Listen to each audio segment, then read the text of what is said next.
Well, hey there. Welcome to day 2,334. That's a lot of days of what you up to now. Sharon Horne-Ellstrom here. I like to document the journey and pop in every day and talk about some of the lessons I'm learning, what's working, what's not working. I call it the good, the bad, and the ugly. Unfortunately, we learn more from the bad and the ugly than we really learn from the good. So I share a lot of those things, as painful as it may seem. We talked about in the Supersize Your Business private Facebook group page today, change strategies, handling changes, specifically with respect to e-commerce and things that are impacting the digital world, but how the steps that we take, the strategies we apply, and what we do is the same across industries. You can use the same process from industry to industry to industry to industry. I know that might be a big secret I'm sharing, but if you're observant and if you pay attention, you will see it throughout the world. And the companies that are the most successful in Supersize and Grow are those that see those things and then simplify them and share them with other people. So, some of the best coaches have their own system, their own way of doing things. Why? Because they've proven that it works for them and for other people, and then they just repeat the process, duplicate the process.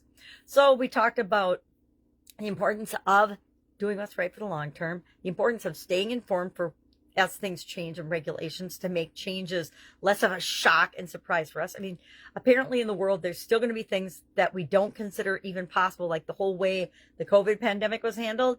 And we're going to have to always be resilient and be able to figure things out and do what's right for our businesses and our lives.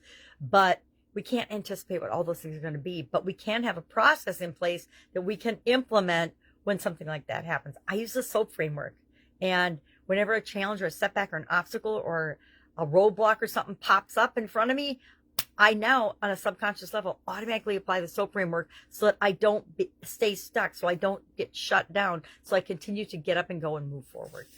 Developed that during the COVID pandemic. Always had a process, but it wasn't a great process, and I hadn't defined it. And then through 2020, 2021, and continuing now through 2024, I actually apply and practice the SOAP framework all the time. And I teach it once a month now so that you can have that same tool in your toolbox to deal with changes and challenges. And I probably should have talked about that in the Supersize Your Business group, but I didn't because I forgot until right now. For the annual challenge, this year's annual challenge is the Let's Grow annual challenge. We're doing one thing every day to grow in an area or aspect of our life. And this month we're focusing on our relationships and growing in our relationships. And one of the tools I like to share pretty much every month during my annual challenges nowadays is the Lifeline exercise. This is our early My Lifeline that I did, where we just put the year we're born, and then this year continuing with an arrow because we're not ready to check out yet. And then we just map out on the timeline, just like we did in school for history events or for leading up to wars or crisis or big events. You'll see timelines of things that may have impacted or caused that event to happen, right? And then what happened after that event. I hope somebody's doing timelines for the COVID pandemic and we're actually learning in a real way what happened and what worked and what didn't work and why things went the way they did, because I would consider that an area that needs massive improvement from a global standpoint. So I hate to say I hope, but I hope somebody's paying attention and mapping out the events and the timeline and looking at, okay, how did that impact all these different areas of life and the world? Because it definitely has done that.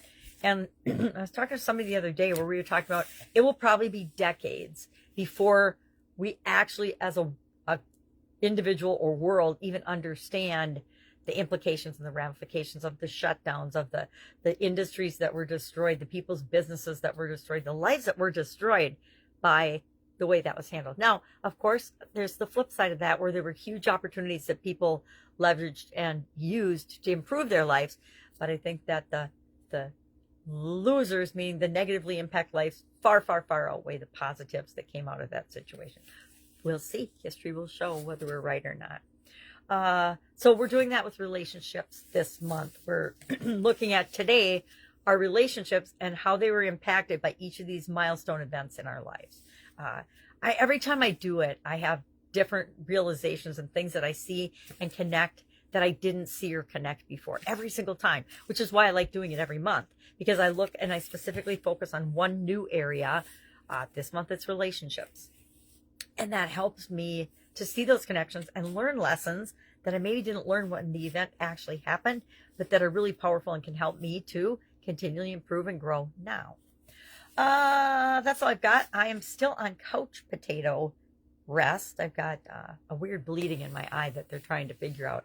I suspect it is my lens implant. I had a lens implant in 1990 when I was pregnant with my son. I was blind in my left eye, so I'd already scheduled the surgery before I knew I was pregnant, cataract surgery, to try to clean up my eye and that lens. And that's been a long time ago, so they think that that might be rubbing on my iris and causing it to bleed. So I have to sit still all day long, which is impossible. I don't know how people sit still all day long and don't pick up their grandkids and don't pick up around the house and don't do anything like laundry. It's mind-boggling to me, but that's just me. All right, if I can help you in any way, I'm sitting on the couch, so please ask.